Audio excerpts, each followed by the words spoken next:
Welcome to Innovation and Leadership. This is part 2 of our episode with Joe Pulizzi. Where most of these programs go wrong is the audience is too broad and the differentiator is too broad. Where your story is too broad. It sounds to me like your story is absolutely niche. Like, I think you've got a story there. I don't think you necessarily have to work on, we have to go more niche into the story, unless there's 50 other organizations that do what you do.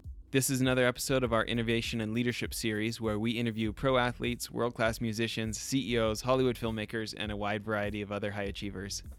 Before we get rolling, I want to invite you to get involved with Child Rescue, the charity our founder started. To learn more about them, just come to our website, icollective.co, and check on the Child Rescue tab on our menu.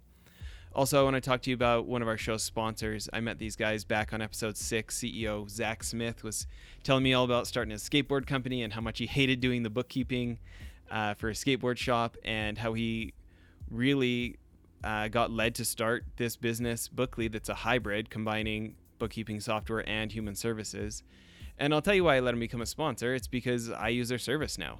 I don't love paying $50 an hour for bookkeepers to do stuff that I know software could do way, way cheaper. But I don't love bookkeeping at all. So I want a real live human who knows what they're talking about to help me with the stuff I don't understand. Probably the straw that broke the camel's back for me, though, the thing that put me over the top, was that they could do my taxes and payroll also. So totally suggest checking them out. Go to their website, bookly.co, and check out their flat rates. I've been super happy with them. So now on to today's episode. We left off, we've been talking about your new book, Killing Marketing. Obviously, our company and our podcast is a big fan of you guys, have been for years. For everybody who doesn't know just how much of a behemoth Content Marketing Institute has become, can you talk a little bit about just how the Airbnbs of the world and the GEs of the world have come to you guys for advice, and kind of how you got on this wave early and really rose to the top of that? It's really ridiculous. I don't know if you want me to go through the whole thing, but yeah, just give us an overview.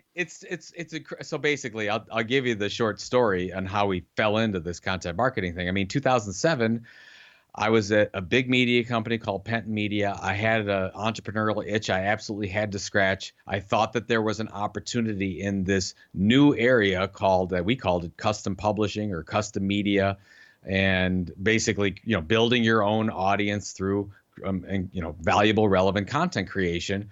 But I didn't think that those topics were sexy enough, or phrases. And as I did enough, discussion with chief marketing officers and people that I was trying to sell to from like 2000 to 2007 at this media company, I realized that I thought there was an opportunity around the term content marketing, that we could actually hang our hats on that, because I think that CMOs were interested in that. And they're like, oh, content marketing, I like that. Yeah, we do it, or we don't do it, or tell me more about it. And so, created a blog, my own blog in April of 2007. It was a couple days after I left Penton Media. And my first blog post was, what is content marketing? And just came right out like content marketing had always existed. And basically the practice area, as you know from listening to our podcast, This Old Marketing, it's over 300 years old. I mean, if you look at Ben Franklin was doing content marketing for his printing company, back in the day. So we've got really good examples of that, but nobody understood it as content marketing. And then in 2007, 2008, right in the middle of the recession, right, it was horrible. So we're like, okay, what are we going to do? Just kept putting out great content over and over. And then basically what happened is 5 times a week, we were doing educational blog posts around the practice area of content marketing.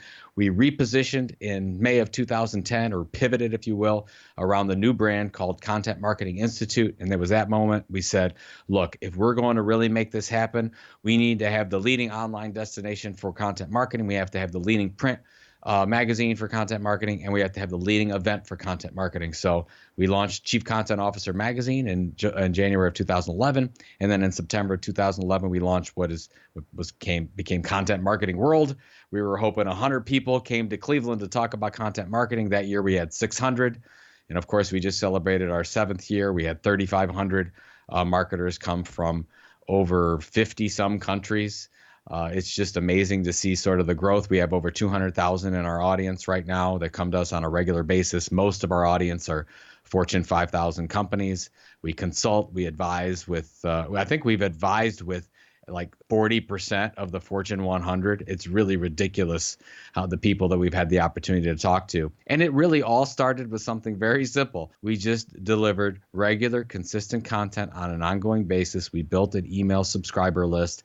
And then from there, we just started diversifying off of that. And then the revenue started to come in. So in 2010, I mean, we had no revenue coming in. It was all basically me consulting and speaking. That was the only revenue we had going in. And then by 2015, we generated over $10 million in revenue. And it was at that point where I was like, okay, we're now at a point where I think, because the goal, my wife and I, our goal was always could we build up enough value in this to sell? That was the year we did it, and then 2016 we sold the company. So it's congratulations, by the way. Thank you. It's a fairy tale story. It actually worked out. Everything's worked out as planned, except I didn't anticipate in 2009 basically going bankrupt with my two small kids because we couldn't figure out the revenue model. And from Content Inc., you read that was my 2015 book. I had to wait a little bit longer. So it took another year, about a year longer than I anticipated.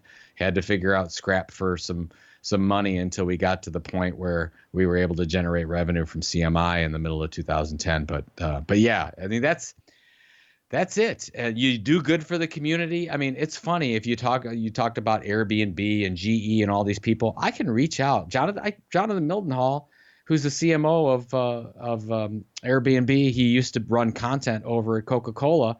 I just reached out to him and he's like, man, you guys are great. The stuff you're doing is amazing. Our team counts on you, happy to help. I mean, his door was wide open before I even reached out to him because he was reading our stuff. But don't you think that happens over and over again? I mean, it makes it so easy to go contact these companies and they say, oh my God, yeah, our whole team reads your book or we listen to your podcast and all this stuff. And you don't even have to sell. There's no hard selling anymore. It's just basically you just ask for something and they say, oh my God, yes, absolutely. We'll send 15 people to Content Marketing World. It blows me away. But what an advantage. You think about kind of the golden rule, scratch their back first. Think about how many businesses you've helped essentially for free. I mean, sure, the book costs $15 or $20 or whatever. But I mean, the podcast, I get Chief Content Officer magazine, all the things that you guys essentially do at somewhere between free to cheap. Do you know what I mean? Like you have helped so many of the rest of us. No wonder it engenders good feelings back towards you and your brand to the point that you have such a big audience that UBM wants to come in and buy you guys.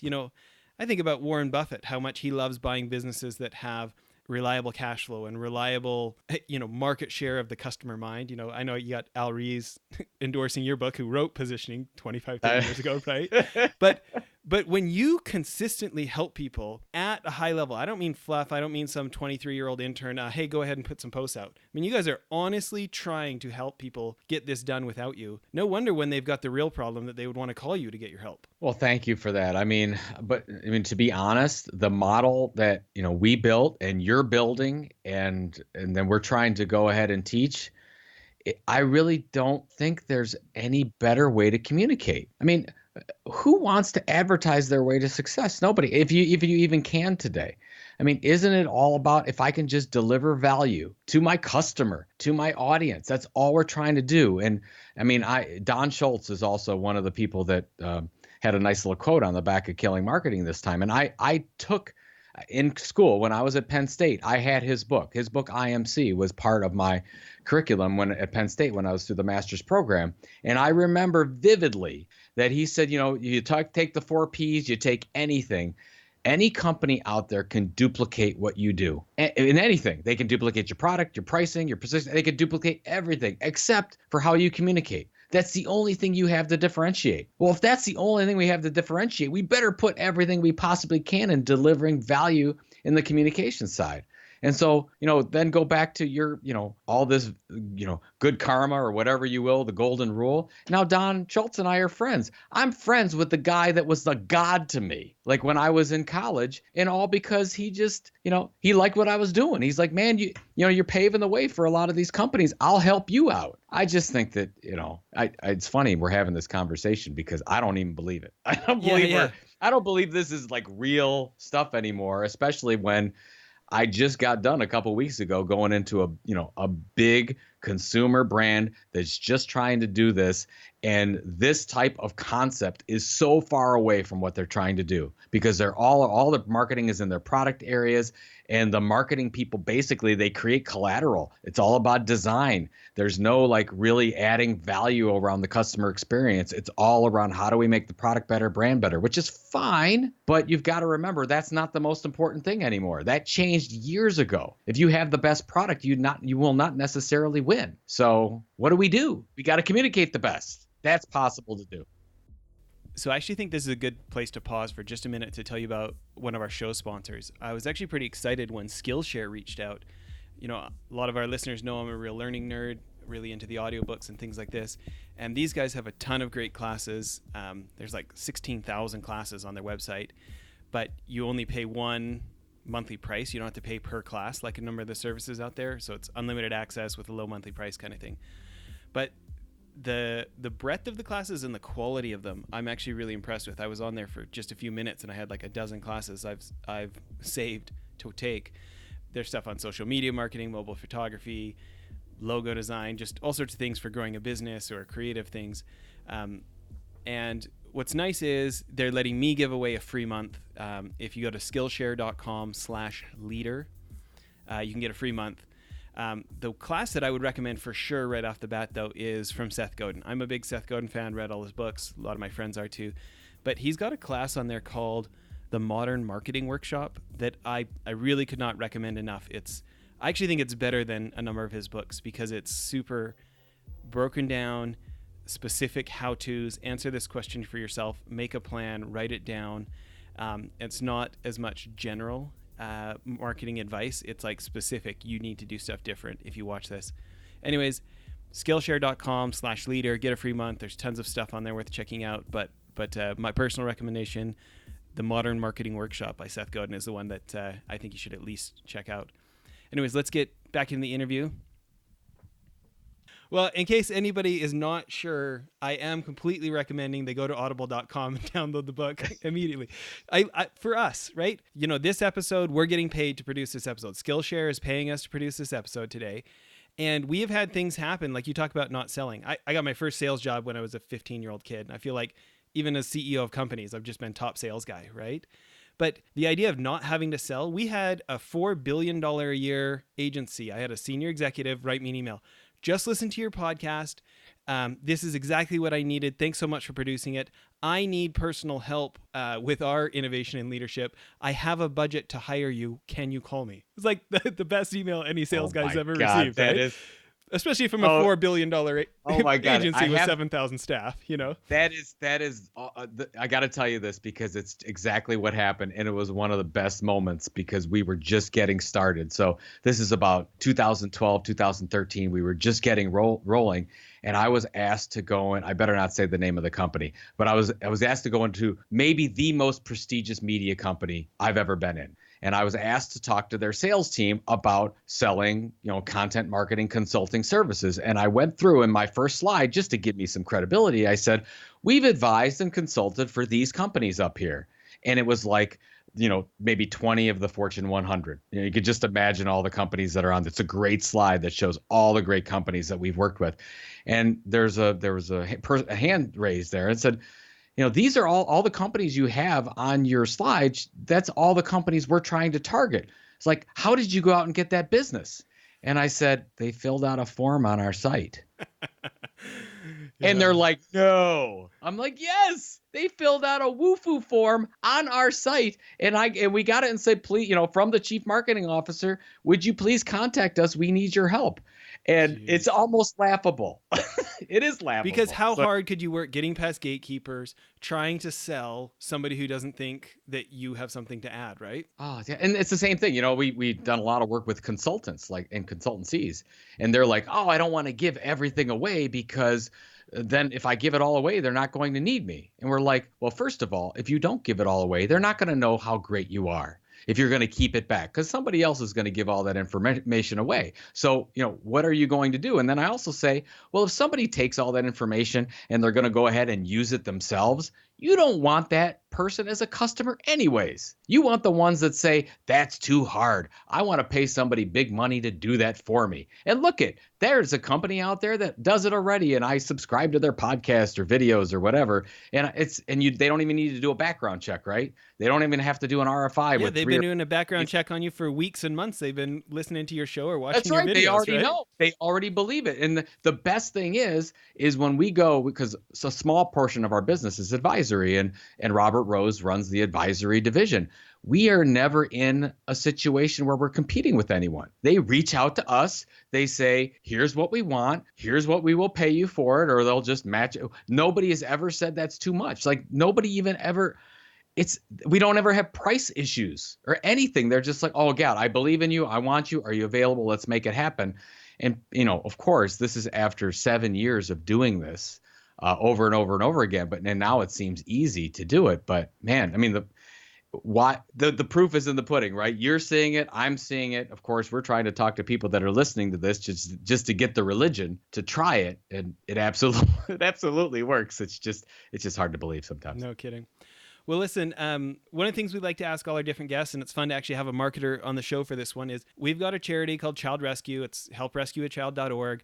We try to combat child sex trafficking. So we've got awareness campaigns like prevention campaigns at American high schools. We just helped build an aftercare orphanage in Cusco, Peru. Sometimes we pay for law enforcement trainings or actually send some undercover guys with law enforcement in the developing world that need some help. If you were our advisor, trying to help us get more people who want to get involved in helping us, get these kids out of these cycles of poverty and abuse. What would your advice be to us? Well, first of all, what a wonderful cause. So I wish you the best with everything with that. So just keep doing your thing, regardless of the bad advice that I'm going to give you right now. I guess what I would almost have to ask you a bunch of questions, but I'll ask you real quickly. Who's your core audience that you're trying to target, and what do you want them to do? I think that we want to get more of kind of upper middle income America to donate.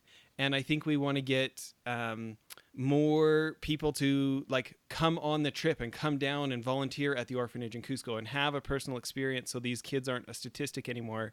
You've actually had a real life experience with them and go home kind of cemented to the cause. All right. So you have volunteers and underwriters, two different audiences, Yep. right?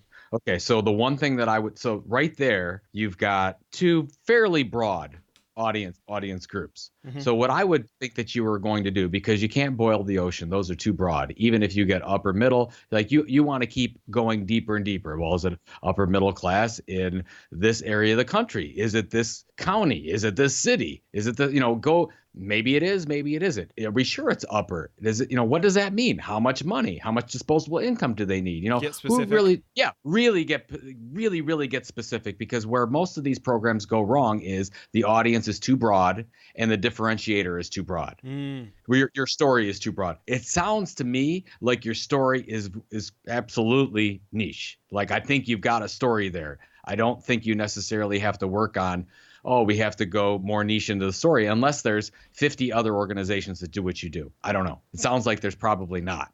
So, I mean, you tell me. So if you go to your audience, you're like, okay, well, we have all these kinds of donation. And maybe then you're like, well, maybe it's not a monetary thing. Maybe it's, how these people are bent, or if they're sympathetic to certain causes. I would spend weeks drilling down on your perfect persona and who you're trying to target. And then once you do that, you're like, okay, where are they hanging out? Do they watch this video? Do they look at this? Are they on these YouTubers? Because you want to create a list of influencers where those audience people are already at. So you don't have to go and just create it fresh. You can leverage off of other platforms that already have those audiences. And then you can really start to figure out, okay, well, now we know that audience. Now we know what specific type of content we need to deliver to them. So you haven't even created any content yet. We don't know yet because we don't know the exact audience.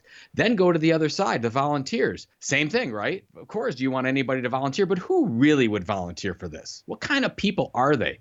How do they vote? What do they think? What do they share on Facebook? You want to know more about that audience than anyone else, and then you figure out, well, where are those people at? Yeah. I don't want to do so much work to find those. So I don't want to go into, I mean, we could go into, an hour and just try to dissect this whole thing. But what I would say is where most companies fall down is they're targeting too many audiences at the same time, or their audience is not targeted enough. They think it is, but it's not. Like somebody would say, I had this conversation the other day. They said, I'm like, who do you target? I'm like, they target engineers. I'm like, engineers?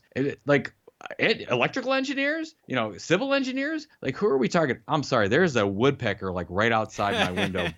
So if there's, it's about ready to, looks like it sounds like it's going to come through my office. Anyways, I'll keep talking about it. But yeah, I'm like, engineers isn't specific enough. What kind of engineers are they? What do they like to do? Where do they hang out? Do they like to drink coffee in the morning? I want to know what toothpaste they're using, so that I can figure out what kind of content will resonate with them and what their pain points are, what keeps them up at night, so that they're going to go back at you and say, wow, this really resonates. I'm going to subscribe to this video series or whatever you're going to podcast on a regular basis. I'm going to subscribe to them. I'm empathetic to that cause. I want to get involved. And then you really, really have something. And then my last recommendation would be focus on one at a time. Those are two really significant efforts targeting two very different audiences. Do one first and then start with the next one. I love it. Well, listen, I want to be respectful of time. I really appreciate you making so much time for us today. To close off here, besides everybody going to Amazon and Audible and buying copies of Killing Marketing, what's one of the best pieces of advice you ever got?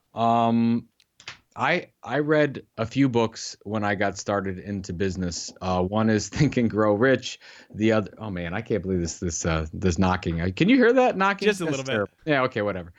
Think and Grow Rich by Napoleon Hill. 7 Habits by Stephen Covey. 10X Rule by Grant Cardone. I sort of took all those books.